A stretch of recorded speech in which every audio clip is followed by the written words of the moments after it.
Nazareth Bilingual School.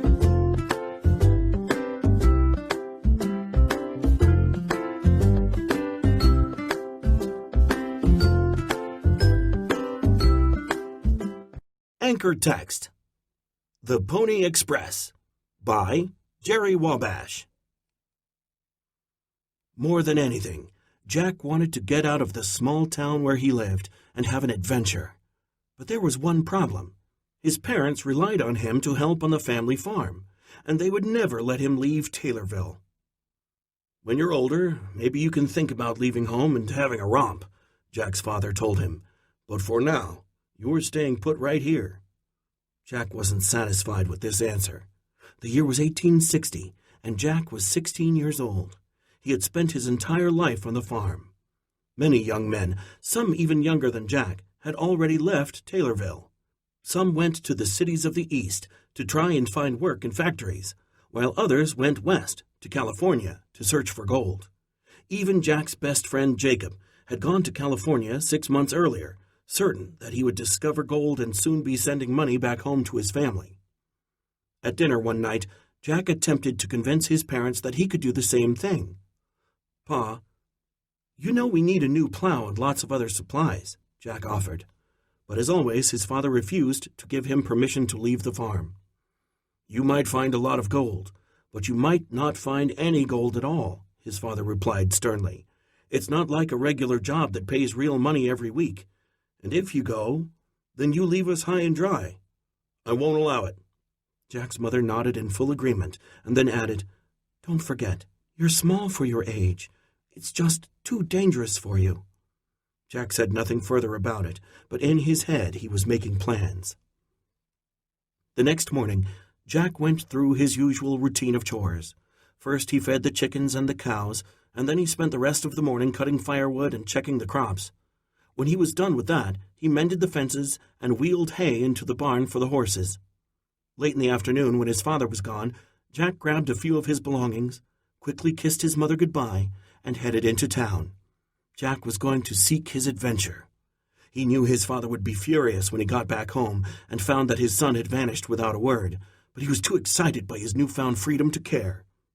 Jack went bounding into Taylorville, where he spotted a group of young men standing outside the newspaper office. They were all gathered around a man who was reading something in the day's paper. Jack was curious, so he went over to take a look. As he peered through the group of men, the advertisement in the paper caught Jack's eyes.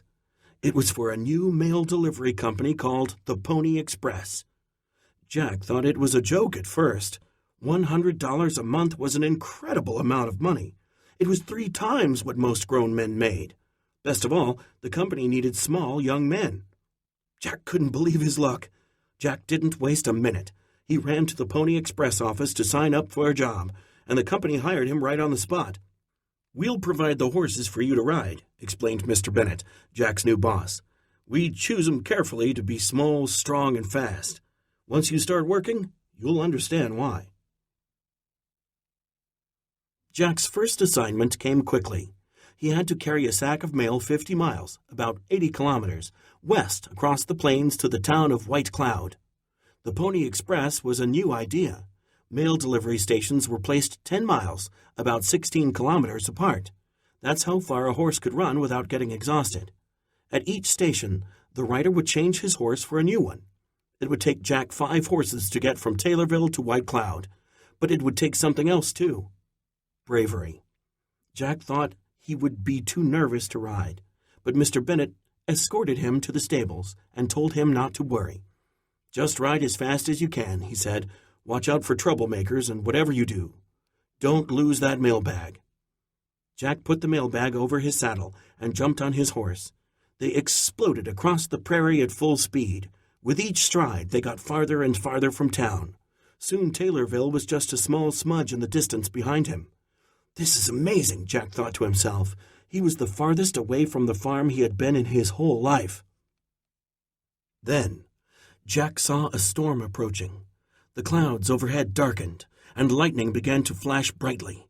Thunder bellowed from the skies, and rain poured down all around him. The mail was safe and dry in its pouch, but Jack was soaking wet, and the frantic horse was spooked by the ferocious thunder and lightning. Jack was a skilled rider, but he strained to keep the horse under control. He began to worry that he might not make it to the next station. Finally, the rain began to let up, and Jack regained full control of his horse. He came into the next station at full speed, leaping off his horse and right onto a rested one. Then Jack took off again at an even faster pace. The second and third stretches of Jack's ride were a cinch. He rode along under sunny blue skies. Each horse he rode seemed stronger than the previous one. The fourth stretch, however, was tougher.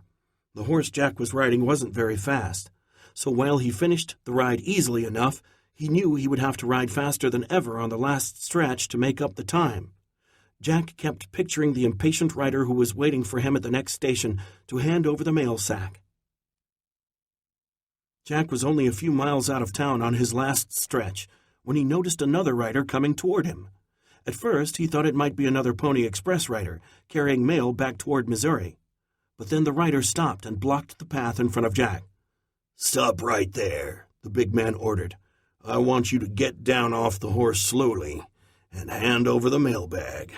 I know it's got money in it, and I'm taking it without any trouble from you."